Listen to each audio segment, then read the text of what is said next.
सरवरे कोनो मकाने इरशाद फरमाया गुलामो, जब अल्लाह किसी बंदे से नाराज होता है तो उसकी बिल्डिंगों को अल्लाह बर्बाद नहीं करता है। अल्लाह जब इंसान से नाराज होता है, अल्लाह जब किसी बंदे से नाराज हो जाए उसके खेतों खलियानों को नहीं बर्बाद करता है। अल्लाह जब नाराज हो जाता है उसको गरीबी नहीं देता है। अल्लाह जब नाराज होता है उससे सजदों की तौफीक छीन लेता है। अल्लाह नाराज होता है तो सजदों की तौफीक छीन लेता है। आप देखिए कितने लोग नमाज पढ़ रहे हैं, कितने लोग नमाज पढ़ रहे हैं, गिनती के लोग नमाज पढ़ रहे हैं, गिनती के लोग। और तुम कहते हो रोना इस बात का है कि हमारे पास में कुछ नहीं। मैं कहता हूँ तेरे पास सब कुछ है। जी लगा के बोल दे सुभान सुभान। तेरे पास सब कुछ है, इसलिए कि तू रब की बारगाह में जब जाए 5 वक्त की नमाज पढ़ेगा। बुजुर्ग कहते थे कि जो गरजते हैं वो कभी बरसते नहीं है। चौराहों पे जाके ये ना कहो ये हमारा नहीं वो हमारा नहीं। ना ना मेरे नबी के गुलामों, सिर्फ आरिफ रज़ा कुरैशी तुम्हें ये पैगाम दे के जा रहा है, ये ना को ये हमारा नहीं वो नहीं हमारा। सिर्फ अल्लाह को राजी करो, 5 वक्त की नमाज पढ़ने के लिए चले जाओ। मैं ये नहीं कहूँगा तलवारों से जाके हमला करो। आप न तलवार की जरूरत पड़ेगी, न बंदूक की जरूरत पड़ेगी, न नेज़े और भालों की जरूरत पड़ेगी, न पैसों मुबाइसे की जरूरत पड़ेगी। काम एक कर लो, इज्जतें तेरे कदमों में आ जाएंगी। वो काम ये है नमाज पढ़ो, रब की बारगाह में दुआ मांगो। तेरी आंख से कतरा एक आंसू का अगर गिर गया जमीन पे बाद में गिरेगा, तेरी दुआ पहले कबूल हो जाए। बाद में गिरेगा तेरी दुआ पहले कबूल होगी। हुजूर फरमाते हैं कि मोमिन की आंख से एक कतरा अगर आंसू का गिर जाता है तो इस कतरे की औकात तेरे कितने हैं पता है? अल्लाह के नबी फरमाते कतरा एक अगर अल्लाह के खौफ से, शर्म और नदामत से, अगर अपने गुनाहों से तौबा करके मेरा उम्मती, हुजूर फरमाते मेरा उम्मती एक आंसू अगर बहा दे और उसका आंसू जमीन पर गिर जाए तो जमीन इतनी ठंडी हो जाती है उसके एक आंसू के कतरे से कि 40 दिन आसमान से लगातार बारिश होती रहे तो इतनी ठंडी नहीं हो सकती है जितनी मेरे उम्मती के एक आंसू से ठंडी हो जाती है। एक आंसू से जितनी जमीन ठंडी हो जाती है इतनी ठंडी नहीं हो सकती है 40 दिन बारिश लगातार हो।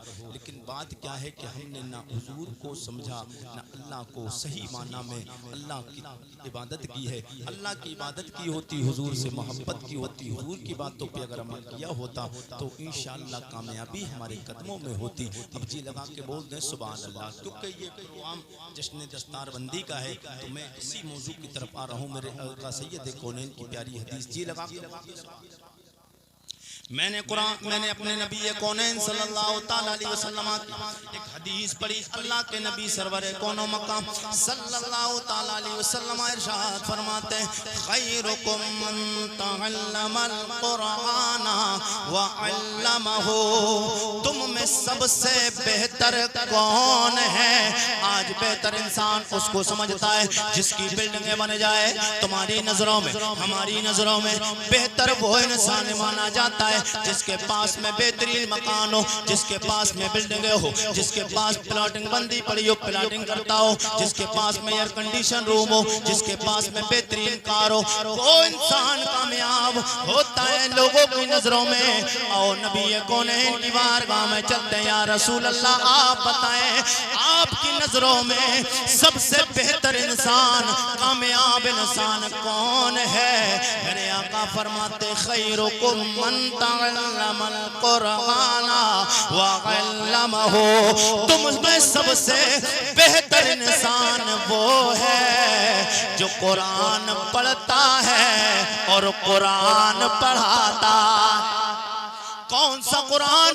जब मेरे आका हुजूर सैयद कौनैन पे कुरान नाजिल हुआ, चारों तरफ से कुफ्फार और मुशरिकीन ने मशवरा करना शुरू कर दिया, मोहम्मद इब्ने अब्दुल्ला माज़ल्ला इन्हें कत्ल कर दिया जाए, न ये रहेंगे, न इनका मिशन चलेगा, न इनका मजहब चलेगा। जब कुरान सामने आया हुजूर ने फरमाया ये अल्लाह का वो कलाम है जो अल्लाह ने मुझ पे नाजिल फरमाया है, मेरी उम्मत को तोहफा अता फरमाया है। जब इतना सुनते हैं कुफ्फार कुफार और मुशरिकीन तो मेरे आका को मिटाने की माज़अल्लाह कोशिशें साजिशें रची जा रही थी, कुरान को मिटाने की बातें होती रही है, लेकिन याद रखना ना कुरान मिटा है ना नबी का फरमान मिटा है।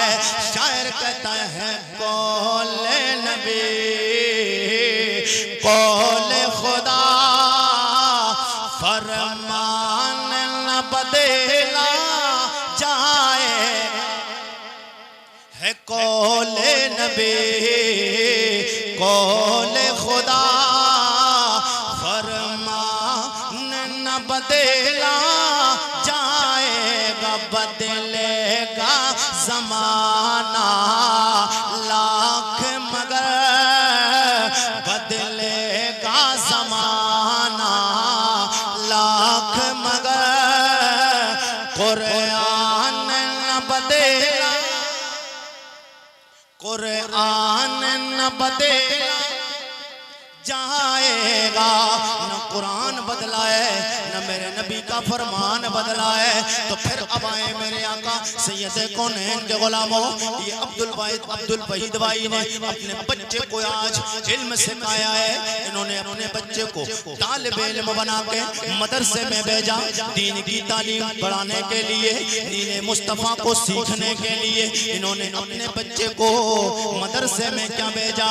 अब इसके पढ़ाने का इन्हें क्या सवाब मिलेगा, क्या प्रोटोकॉल मिलेगा, फायदा क्या होगा। मेरे करीमा का सैयद कौनैन के गुलामों, आप यूं ही ना समझें कि बच्चा जब कुरान पढ़ लेता है, हाफिज़ कुरान जब कुरान का हिफ्ज़ कर लेता है, जब कारी कुरान किरत करता है, कुरान की किरत करता है, आलिम दीन की शान क्या है, हाफिज़ कुरान की शान क्या है। आलिम दीन कौन होता है? कल क़यामत के दिन मैदान महशर में 1.25 लाख नबियों की उम्मतें होंगी, अव्वलीन व आखिरीन, जितने भी लोग दुनिया में आए, जितने भी लोग आने वाले हैं, सबकी सब जमा हो जाएंगे। रब की बारगाह में सबका हिसाब व किताब लिया जा रहा होगा। एक वो बच्चा वो आएगा जिसने अल्लाह के कुरान का हिफ्ज़ किया है, जिसने 30 पारों को अपने सीने में बसाया है। अल्लाह अकबर कबीरा, गोया हकीकत में बज़ाहिर तो इसने कुरान का हिफ्ज़ किया है, हकीकत में बात ये है कुरान को इसने सीने में महफूज इसने नहीं किया है। हकीकत ये है कुरान ने इसकी हिफाजत करना शुरू कर,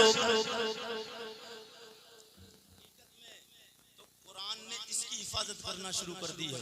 हाँ, मैं आप मैं कल एक जगह प्रोग्राम में इधर पीलीभीत साइड में रात गया तो मैं रास्ता भटक गया, मैं रास्ता भटक गया। आदमी कह रहा कि माहौल बड़ा पुरफतन है। अबे नबी के गुलामों, नहीं माहौल नहीं है पुरफतन। अपने नबी से सच्चा प्यार करके तो देख दुनिया तेरे पीछे पीछे हो जाए। मैं रात की बात बताता हूँ, रात की बात।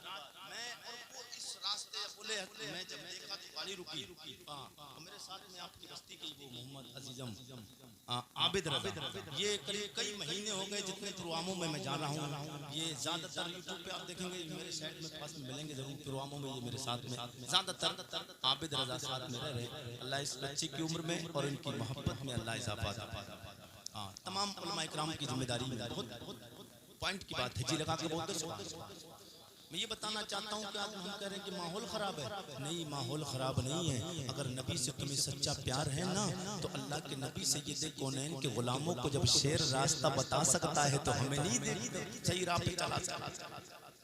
शेर रास्ता जब अल्लाह के नबी के गुलाम हज़रत सफीना को रास्ता बता सकता है, सफीना को शेर रास्ता बता सकता है, फिर हम नबी के उसी सहाबा के नबी के मानने वाले हैं, उसी नबी के मानने वाले, उसी नबी के सहाबा के मानने वाले हैं कि जिन्हें जंगल में शेर रास्ता बताता है।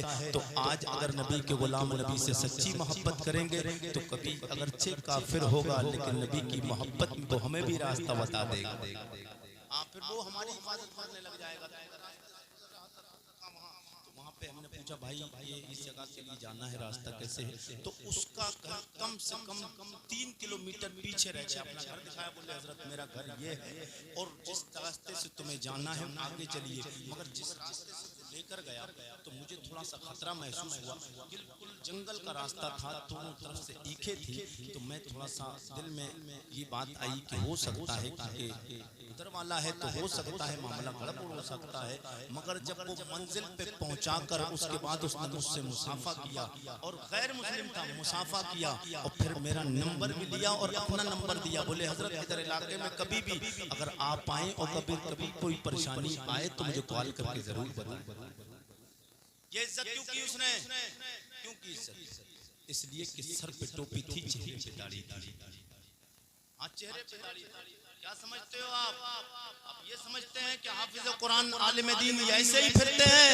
नहीं, बस इतनी है बात, सिर्फ इतनी है कि अपने दिल में नबी का सच्चा प्यार बसाएं। आज मौलाना अजीजम अकरम रजा सल्लल्लाहु उनके सर पे दस्तार मौलवियत की रखी गई, तो इन अब जिम्मेदारी यह है कि उसी एतबार से आलिम को जिस एतबार से रहना चाहिए, क्योंकि मेरे नबी की जो हदीस है मैं अब उस हदीस को पढ़ने जा रहा हूँ। वो हदीस सारे मौलवियों के लिए नहीं है, न सारे हाफिजों के लिए है, न सारे कारियों के लिए है, न सब मुफ्तियों के लिए है। जिनके लिए है मैं आपको बता दूं, तड़प के बोलते सुभान अल्लाह।